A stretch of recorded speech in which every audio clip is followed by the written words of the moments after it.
PUBG में आपने Pochinki के बारे में जरूर सुना होगा। सुना क्या होगा, वहाँ उतरा होगा। पर क्या आपको पता है कि धरती पे एक असली का पोचिंकी मौजूद है? और क्या आपको पता है कि एक ऐसा बिल्डिंग है जो कि ऐसा दिखता है जैसे वो डांस कर रहा है। और आपने मार्वल मूवीज में देखा होगा आयरन मैन को, ठीक है? तो क्या आपको पता है कि एक इंसान ने एक असल का आयरन मैन सूट बनाया था?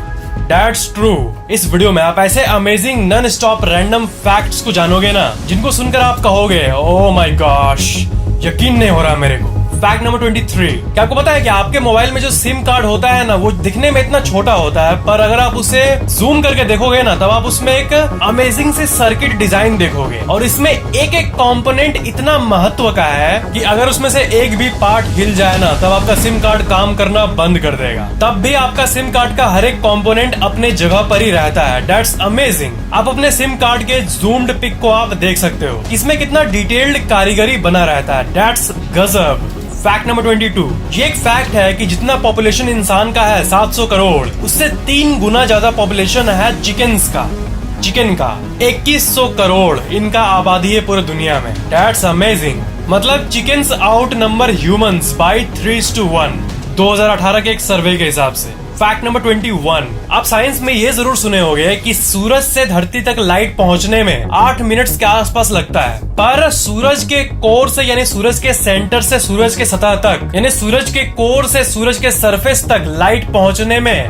उसको अपने आप में ही करीब 1 लाख साल लग जाते हैं। और जब वो लाइट उसके सतह तक पहुंचता है, सूरज के सतह तक पहुंचता है, सूरज के सरफेस तक पहुंचता है, वहां से फिर धरती पर आने में सिर्फ 8 मिनट लगते हैं। दैट्स गजब। Fact number 20। डांसिंग हाउस टैनकीकी डम होटल नाम का एक ये होटल है, और इसका स्ट्रक्चर ऐसा है जैसे मानो ये डांस कर रहा हो। और ये दुनिया के सबसे अमेजिंग होटल्स में से एक है। इस होटल के अंदर जाने पर ऐसा नहीं लगेगा कि इसमें कुछ टेढ़ा मेढ़ा है, वो बिल्कुल नॉर्मल सा लगेगा, पर बाहर से ये बहुत ही वियर्ड कारीगरी वाला डिजाइन इसमें किया गया है। Fact number 19। मैंने आपको एक बार फैक्ट बताया था ये कि जितने भी मोबाइल फोन कंपनीज है, ओप्पो, वीवो, शाओमी एक्सेट्रा, ये सब एप्पल, तो इसमें से सबसे पहला कंपनी कौन सा है जो कि दुनिया में सबसे पहला बार मोबाइल फोन ले आया था? इसका आंसर है मोटोरोला। ठीक है, आपको पता ही होगा, मोटोरोला ने सबसे पहले इस दुनिया में फोन ले आया था। पर अगर मैं टच स्क्रीन फोन्स की बात करूं, तो क्या आपको पता है कि सबसे पहला टच स्क्रीन फोन कौन सा था? तो वो था ये फोन। इसमें जो आप डायलिंग पैड देख रहे हो, ये टच स्क्रीन था, और टेक्निकली दुनिया का सबसे पहला टच स्क्रीन फोन यही था। और IBM नाम का ये टेक्नोलॉजी कंपनी, जिसके बारे में आप बहुत बार सुने होंगे, उसने इसे 1992 में लॉन्च किया था। मतलब पहली बार फोन इन्वेंट करने का क्रेडिट मोटोरोला को जाता है, पर पहली बार टच स्क्रीन टेक्नोलॉजी को निकालने का जो क्रेडिट है वो IBM कंपनी को जाता है। Fact number 18। ये बहुत ही अमेजिंग फैक्ट है। अगर आप इस दुनिया में जितनी चीजें हैं धरती पर, मतलब आप, मैं प्लस जितना सामान, ये कैमरा, ये फोन, या जो भी, मतलब जितना कुछ है, मतलब इस रूम की ये बात नहीं हो रही है, बल्कि दुनिया में जितना कुछ है, पूरा अर्थ का सारा जो मैटर है, उस मैटर के बीच से अगर हम लोग एम्प्टी स्पेस को निकाल देना, तो वो सिर्फ इस एप्पल के साइज में ही समा जाएगा। मतलब साइंस में आप अक्सर सुने होंगे कि सब कुछ एटम से बना हुआ है, और एटम में बहुत एम्प्टी स्पेस होता है। तो एम्प्टी स्पेस इतना होता है और मैटर इतना कम होता है एक एटम में, तो चीजें दिखती तो सॉलिड है, कितना सॉलिड है, लेकिन ये ultimately at the root level ये एम्प्टी स्पेस ही ज्यादातर है। इसलिए इस दुनिया की अगर हम लोग सारी चीजों से अगर हम लोग हवा निकाल दे, एम्प्टी स्पेस निकाल दे, हवा गलत टर्म होगा, एम्प्टी स्पेस निकाल दे, वो सारी चीजें एक एप्पल के साइज में कंप्रेस हो जाएगी। Fact number 17। एक टाइप का अलार्म क्लॉक होता है जिसे कहते हैं कारपेट अलार्म क्लॉक। और ये होता है ना कि अलार्म बजता है, आप उसे बंद करके सो जाते हो आराम से, फिर से हाथ पहुंच जाता है इसीलिए। पर ये जो कारपेट अलार्म है, इसमें क्या है कि कारपेट टाइप का है, और अलार्म बजेगा तो वो बजते रहेगा, आप कुछ भी कर लो, आपको उठकर उस पर जाना पड़ेगा, उस पर चढ़ना पड़ेगा, उस पर खड़े हो गए तब जाके वो अलार्म बंद होगा। Fact number 16। लंदन यूके में एक द घेरकिन नाम का ये बिल्डिंग है, और आप इसे देख सकते हो। ये दुनिया के सबसे अमेजिंग स्ट्रक्चर्स में से एक है, और ये ऐसा दिखता है मानो कि एक मिसाइल खड़ा हो शहर के बीच में। Fact number 15। The great Wall of China, आपने इसके बारे में जरूर सुना होगा, ठीक है? ये दुनिया के सबसे अमेजिंग स्ट्रक्चर्स में से एक है। तो ये बहुत ही लंबा, आपको पता ही होगा, और ये दीवार से ही बना है, वॉल है, और ये ईंट ईंट ईंट ईंट ईंट मिला के बना है, ईंट से बना है, ठीक है? तो क्या करते हैं ना कि चोरी करने वाले लोग इतने मोटिवेटेड होते हैं चोरी करने के लिए, इसका जो एक एक ईंट है, ईंट को लोग उठा के चुराने लगे। मतलब कि चोर जाते हैं, दीवार को तोड़ते हैं खच खच करके, उसमें से ईंट लेते हैं और ले जाके अपने घर में लगाते हैं, अपने घर में यूज करने के लिए, फ्री में ईंट मिल जाए इसीलिए। What the fact man.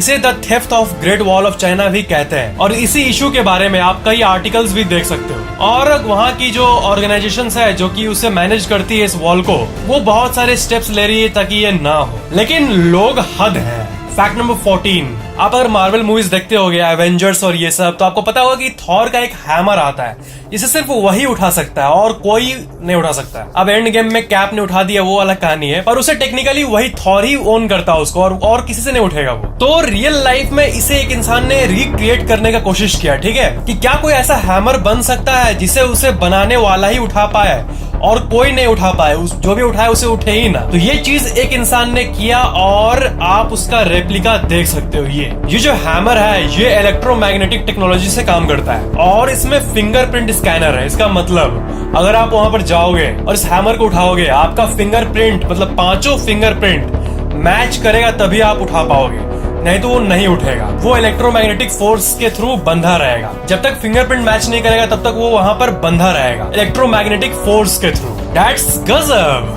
Fact number 13, Marvel movies देखते समय आपके दिमाग में कभी आया है कि क्या ये आयरन मैन सूट रियल हो सकता है कि उस सूट को पहने और हम लोग उड़ने लगे? तो एडम सैवेज नाम का ये इंसान real life iron man suit बनाया और आप ये देख सकते हो, ये लिटरली आपको हवा में उड़ा सकता है। इन्होंने एक ऐसा सूट बनाया जो कि बिल्कुल आयरन मैन सूट का रेप्लिका है, पर फर्क ये है ना कि जैसे आयरन मैन में ऊपर उठने के बाद वो आसमान में भी अपने आप को बैलेंस कर लेता है, वो काम ये सूट अभी तक नहीं कर पाता है। लेकिन जमीन से आपको उठाने का काम और थोड़ी दूर तक ऐसे करके वर्टिकली उड़ाने का काम ये कर देता है काइंड ऑफ। मतलब धीरे धीरे जो मार्वल की जो फैंटेसीज है उसे साइंस पूरा कर रहा है। दैट्स, कुछ और बोलना चाहिए, गजब गजब गजब। That's गजब, फैंटास्टिक प्लस गजब। That's it. फैक्ट नंबर 12, आपको पता है ना कि जो टीवी में जो शोज आते हैं और जो सिंगर्स होते हैं ये रॉयल्टी के थ्रू कमाते हैं। अब रॉयल्टी क्या होता है, देखो,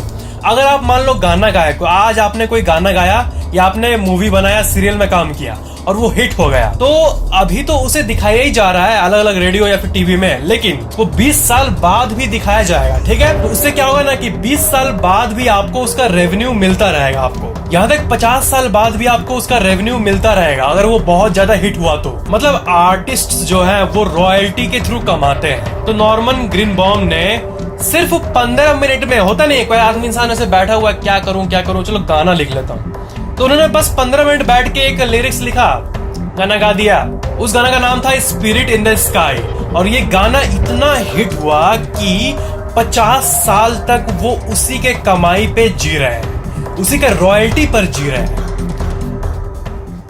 बस इस पर रिएक्शन नहीं देना है। फैक्ट नंबर 11, जब YouTube की बात आती है तो आपको इसका स्टैटिस्टिक्स जानने का मन करता होगा, ठीक है। और अगर YouTube कम्युनिटी की बात करें तो अगर किसी चैनल का 10 मिलियन से ऊपर सब्सक्राइबर है, यानी 1 करोड़ से ऊपर अगर किसी चैनल का सब्सक्राइबर है, तो इसका मतलब इन चैनल्स के सब्सक्राइबर जो है वो किसी कंट्री के टोटल पॉपुलेशन से भी ज्यादा है। जैसे Sweden, Singapore, New Zealand, Switzerland, Mauritius, UAE, Iceland, Austria, Hungary, ये सब जो कंट्रीज है इनका पॉपुलेशन से भी ज्यादा सब्सक्राइबर्स है उन चैनल्स का यूट्यूब पर जिसका 10 मिलियन से ऊपर सब्सक्राइबर है। और ऑफ कोर्स फैक्टिक्स भी उनमें से एक है। Thank you my friends.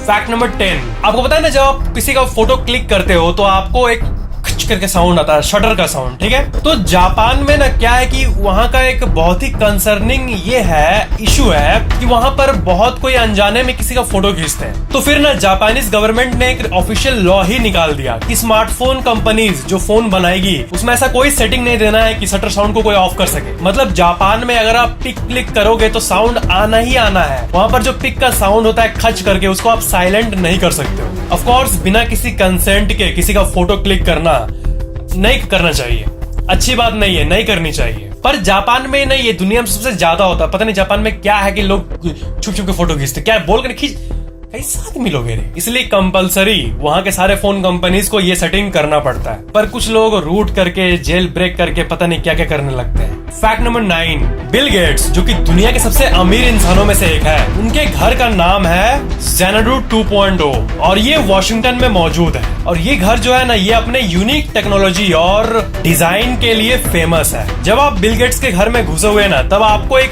Remote मिलेगा और वो रिमोट ऐसा है ना कि उससे सिर्फ घर का ही टेम्परेचर टेम्परेचर नहीं बल्कि आसपास का जो गार्डन है ना उसका भी टेम्परेचर आप अपने उंगलियों से कंट्रोल कर सकते हो। सामने एक तालाब है, उसका भी टेम्परेचर आपके हाथ में ही होगा और आप अपने हिसाब से लाइट को बदल पाओगे और म्यूजिक को बदल पाओगे। मतलब बिल गेट्स का जो घर है वो दुनिया के सबसे अमेजिंग घरों में से एक है। फैक्ट नंबर 8, एक माचिस का डब्बा कितने में मिलता है? तो वर्ल्ड के सबसे एक्सपेंसिव मैच बॉक्स की बात करें तो वो आता है $6,000 का।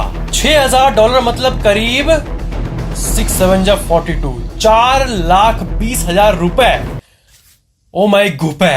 मैच बुक नाम है इस माचिस का और केविन सॉसियर नाम का एक इंसान इसे साल 2015 में खरीदा भी था। बहुत बढ़िया Kevin, you are my role model. Fact number 7, phones की बात करें तो सबसे ज्यादा बिकने वाला फोन कौन सा है इतिहास में, हिस्ट्री में? मतलब इतने सारे फोन्स है ना, आईफोन प्लस गैलेक्सी नोट ये सब है, नॉर्मल फोन्स भी, शाओमी का फोन और ये सब जितने भी हाई एंड से लेकर लो एंड फोन में सबसे ज्यादा बिकने वाला कौन सा है? मतलब मैं आपसे ये पूछ रहा हूँ कि पूरे हिस्ट्री में सबसे ज्यादा कौन सा फोन बिका है नंबर्स के मामले में, करोड़ों में संख्या में? तो ये लिस्ट आप देख लो। Top selling mobile phones, Nokia का 1100 फोन जो कि साल 2003 में लॉन्च हुआ था, इसका 250 मिलियन यूनिट्स बिका है आज तक। और नोकिया का 1110 ये जो फोन है ये भी 250 मिलियन यूनिट्स बिका है, मतलब 25 करोड़ यूनिट्स। फिर आप देख सकते हो आईफोन 6 थर्ड नंबर पे आता है, अरे वाह। फिर नोकिया का ही बहुत सारा आता है, फिर सैमसंग का E1100 आता है, फिर मोटोरोला का भी आता है। तो ये थे आज तक के सबसे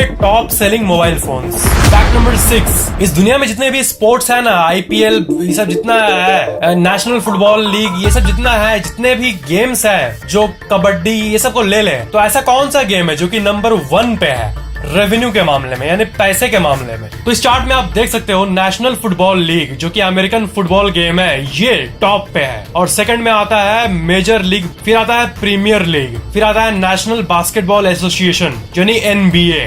और आप रेवेन्यू यहाँ पर मिलियन यूरोज में देख सकते हो। और यहाँ पर नीचे करते करते आप यहाँ पर इंडियन प्रीमियर लीग IPL को भी देख सकते हो। इसका रेवेन्यू है 510 मिलियन यूरोज, जो कि ऊपर वाले टॉप से अगर कंपेयर करें तो कम ही है, पर नीचे वाले जो इतने सारे हैं उससे तो ज्यादा ही है। तो ये मैंने आपको इसलिए दिखाया ताकि आपको गेम्स के रीच और उनके रेवेन्यू का आइडिया मिल पाए। फैक्ट नंबर 5, ये देखो, ये बहुत ही मस्त फैक्ट है गेम के बारे में। ये आप एक इमेज देख रहे हो यहाँ पे। इमेज जो होता है फोटो कितना KB का होता है? 10 KB, 100 KB, 200 KB, 300 KB और एक MB का भी इमेज होता है, ठीक है? तो मेरे सामने आप जो ये इमेज देख रहे हो एक गेम का स्क्रीनशॉट है, इसका जो साइज है वो है 250 KB। पर ये जो सुपर मारियो गेम है ना, ये जो एक्चुअल गेम है उसका साइज है 40 KB। मतलब गेम का जो फोटो है स्क्रीनशॉट वो है 250 KB और एक्चुअल गेम जो था वो 40 KB का है। How is this possible?